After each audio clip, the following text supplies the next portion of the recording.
La enseñanza universitaria del derecho se ha transformado profundamente en las últimas décadas.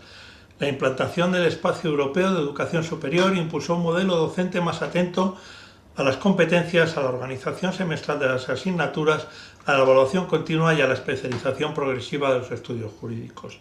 Este proceso ha tenido efectos positivos indudables, ha favorecido una mayor planificación de la docencia, ha permitido introducir metodologías activas, ha puesto el acento en el aprendizaje del alumnado y ha contribuido a superar, al menos parcialmente, un modelo puramente transmisivo basado en la elección magistral como única herramienta. Sin embargo, junto a estas ventajas también se han producido ciertos efectos problemáticos que conviene analizar con serenidad.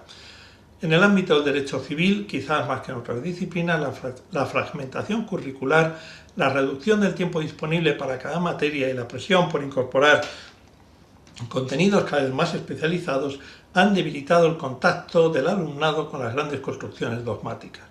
Muchas veces el estudiante se aproxima al derecho civil como una sucesión de asignaturas autónomas: persona, obligaciones, contratos, derechos reales, familia, sucesiones, consumo, vivienda, responsabilidad civil, contratación digital o propiedad horizontal. Cada una de ellas aparece como un bloque separado, con su propio programa, su propia evaluación y su propio calendario. Pero el riesgo es que el alumno aprenda fragmentos sin llegar a comprender suficientemente el sistema. El derecho civil, sin embargo, no es una mera acumulación de materias, es una forma de ordenar jurídicamente la vida privada. En él se articulan categorías básicas como la persona, la relación jurídica, el patrimonio, el negocio jurídico, la obligación, el contrato, la responsabilidad, la propiedad, la posesión, los derechos reales, la familia o la sucesión mortis causa. Estas categorías no son piezas aisladas, sino elementos de una arquitectura común. Comprender el derecho civil exige, por tanto, algo más que conocer normas vigentes y resolver casos prácticos inmediatos. Exige, por tanto, adquirir un lenguaje técnico, un sentido sistemático y una profundidad conceptual. Precisamente por eso, lo que hemos planteado es lo que puede denominarse un renacimiento de los maestros. La expresión no pretende sugerir una vuelta nostálgica al pasado ni una defensa crítica de formas antiguas de enseñanza. Tampoco implica rechazar la innovación docente, la enseñanza práctica o la atención a los problemas jurídicos contemporáneos. Al contrario, se parte de una convicción muy sencilla. Solo se puede innovar de manera sólida cuando existe una base conceptual fuerte. Y esa base se construye en gran medida mediante el contacto con los grandes tratadistas del derecho civil. Volver a Savigny, a Moncio Esquébola, a Castán, a Roca Sastre, a Guadalejo, a Díaz Picazo y a tantos otros maestros no significa convertir la enseñanza del derecho civil en un ejercicio de erudición histórica. Significa recuperar una forma de pensar jurídicamente. Los grandes civilistas no ofrecen únicamente información, ofrecen un sistema. No se limitan a explicar artículos, construyen categorías. No se agotan en la exposición de soluciones concretas, enseñan a comprender la lógica interna de las instituciones. Por eso su lectura sigue teniendo valor formativo, incluso o quizás especialmente en un contexto jurídico marcado por la aceleración normativa, la hiperespecialización y la presión de lo inmediato. El alumnado actual se enfrenta a problemas jurídicos nuevos o renovados: la contratación digital, plataformas, inteligencia artificial, protección de datos, consumo vulnerable, vivienda, discapacidad, responsabilidad civil tecnológica, nuevas formas de titularidad, crisis del modelo tradicional de propiedad, servicios digitales, economía colaborativa o conflictos derivados de la accesibilidad universal. Por eso, para abordar con rigor esas materias no basta con conocer la última reforma legislativa o la resolución judicial más reciente. Es necesario comprender previamente qué es una relación jurídica, qué significa obligarse, qué función cumple el consentimiento, qué estructura tiene un contrato, cómo se articula la responsabilidad, qué contenido posee el dominio, qué diferencia existe entre propiedad y posesión, o cómo se transmiten y protegen los derechos. La especialización prematura puede generar una apariencia de modernidad, pero también pueden producir juristas técnicamente débiles. Un estudiante puede estudiar contratación digital sin haber comprendido suficientemente la teoría general del contrato. Puede analizar problemas sin dominar las categorías de prestación de servicios, responsabilidad o condiciones generales. Puede aproximarse a las viviendas sin haber madurado los conceptos de propiedad, función social, arrendamiento, comunidad o posesión. puede estudiar discapacidad sin haber reflexionado sobre la persona, sobre la capacidad jurídica, la autonomía, la voluntad y el apoyo en la toma de decisiones.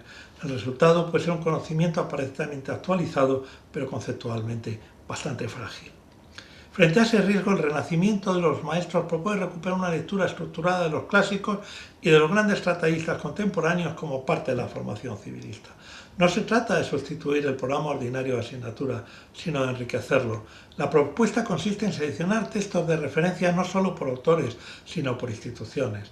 Así el estudio de la persona puede acompañarse de fragmentos doctrinales que permitan comprender su centralidad en el sistema civil. La teoría del negocio jurídico puede reconstruirse desde aspectos que expliquen la voluntad, la declaración, la causa, la forma y la eficacia. La obligación puede estudiarse no solo como vínculo entre acreedor y deudor, sino como estructura jurídica compleja que permite ordenar deberes, responsabilidad, cumplimiento e incumplimiento. La propiedad puede ser analizada desde su construcción dogmática, su contenido, sus límites y su función social. Y la sociedad y la sucesión puede abordarse como mecanismo de continuidad patrimonial, pero también como institución que refleja concepciones profundas sobre familia, autonomía y transmisión de bienes. La metodología docente que se propone combina lectura lenta, comentario dirigido, reconstrucción conceptual y aplicación posterior a problemas actuales. En primer lugar, el alumnado se enfrenta a textos seleccionados de grandes civilistas. No se pretende que lea tratados completos ni que reproduzca de forma crítica construcciones doctrinales complejas, sino que aprenda a extraer de estos textos las ideas sencillas. En segundo lugar, se realiza un comentario dirigido en el que el profesor ayuda a identificar la categoría jurídica, el problema de fondo, la estructura argumental, la conexión con el derecho vigente.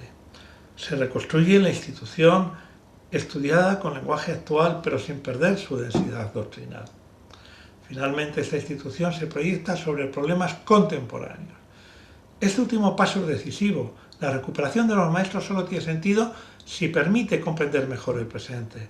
Leer a los grandes civilistas no debe convertirse en un refugio frente a la realidad, sino en una herramienta para interpretarla.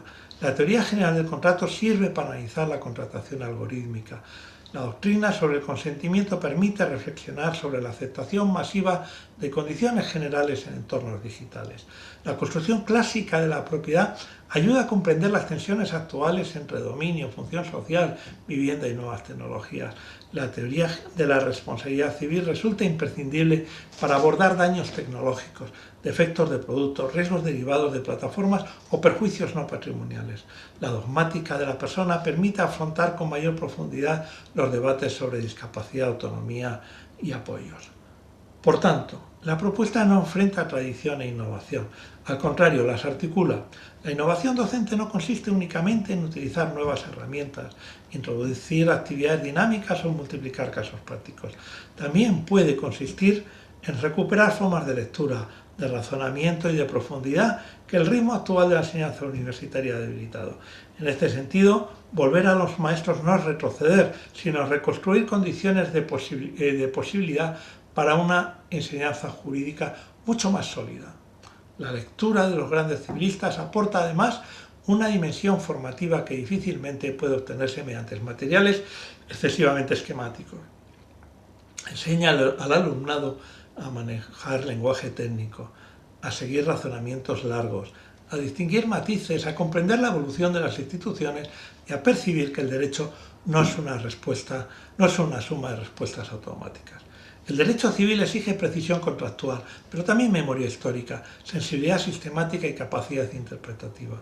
Los grandes tratadistas ayudan precisamente a formar esa inteligencia jurídica. Naturalmente, esta propuesta debe aplicarse con equilibrio. No se trata de sobrecargar al alumnado con lecturas inaccesibles ni de convertir la asignatura en una historia de la doctrina civilista. Tampoco se pretende idealizar a los maestros ni ignorar que algunas de sus construcciones deben ser revisadas a la luz de los valores constitucionales, la igualdad, la protección de la persona vulnerable, la transformación social y el derecho europeo. La recuperación que se propone es crítica. Los maestros no se leen para repetirlos sin distancia, sino para dialogar con ellos. Su valor no está en clausurar el pensamiento jurídico, sino en abrirlo. Esa lectura crítica permite, además, mostrar al alumnado que el derecho civil es una disciplina en movimiento. Las instituciones no nacen de la nada ni se comprenden plenamente solo desde su formación, desde su formulación legal actual. Tienen historia, función, estructura y tensiones internas. La propiedad, por ejemplo, no puede entenderse únicamente desde una definición normativa. Requiere analizar su contenido, sus límites, su dimensión patrimonial, su protección registral, su función social y sus transformaciones contemporáneas. Del mismo modo, el contrato no puede reducirse a un acuerdo de voluntades porque implica autonomía privada, confianza, equilibrio, información, buena fe y responsabilidad. La lectura de los grandes civilistas permite captar esa complejidad. Los resultados esperados de esta propuesta se proyectan en varios planos. En primer lugar, se pretende reforzar la capacidad de razonamiento jurídico del alumnado. Un estudiante que comprende las categorías fundamentales razona mejor, identifica con mayor precisión los problemas y evita soluciones meramente intuitivas. Se busca mejorar el dominio conceptual. La técnica jurídica no se improvisa, se aprende mediante el uso riguroso del lenguaje y mediante la comprensión profunda de las instituciones. Se aspira a favorecer una aproximación menos superficial a los problemas civiles contemporáneos. La actualidad jurídica cambia, pero las categorías que permiten interpretarlas tienen una continuidad que no puede descuidarse. También se espera que esta metodología distribuya y dignificar el tiempo de estudio. En una cultura académica cada vez más acelerada, la lectura lenta puede parecer una práctica poco compatible con las exigencias de la universidad actual. Sin embargo, en derecho, pensar exige tiempo. Comprender una institución jurídica no equivale a memorizar su definición. Requiere verla funcionar, contrastarla con otra, estudiar sus límites, examinar sus consecuencias y reconocer su lugar dentro del sistema. La lectura de los maestros obliga precisamente a detenerse y a matizar y a pensar. En definitiva, el renacimiento de los maestros constituye una propuesta de renovación, no de regresión. No se plantea como una vuelta al pasado, sino como una respuesta a algunos déficits del presente. Frente a la fragmentación, propone sistema. Frente a la especialización prematura, propone fundamentos. Frente a la superficialidad, propone lectura. Frente al aprendizaje meramente instrumental, propone formación jurídica profunda. Y frente a la idea de que el derecho civil puede enseñarse solo como suma de normas vigentes o casos prácticos, reivindica su condición de disciplina estructural para comprender las relaciones privadas. Volver a los grandes tratadistas significa recuperar la raíz del derecho civil para formar juristas capaces de comprender, interpretar y transformar críticamente el derecho vigente. Significa enseñar que detrás de cada problema nuevo hay categorías que deben ser pensadas con rigor. Significa recordar que la modernidad jurídica no se construye despreciando la tradición, sino leyéndola críticamente para proyectarla sobre los desafíos actuales. Y significa, en último término, asumir que la universidad no debe limitarse a transmitir soluciones inmediatas, sino a formar una inteligencia jurídica capaz de razonar con profundidad. Por eso, esta propuesta siempre ha invitado a recuperar a los maestros no como monumentos doctrinales, sino como interlocutores vivos en la formación del jurista. Su lectura permite entender que el derecho civil es mucho más que un conjunto de asignaturas. Es un sistema de pensamiento sobre la persona, el patrimonio, la autonomía, la responsabilidad, la familia, la propiedad y la sucesión. Si el alumnado comprende esa arquitectura, estará en mejores condiciones de afrontar cualquier especialización posterior. Porque solo quien conoce los fundamentos puede enfrentarse con verdadero rigor a los cambios del derecho contemporáneo.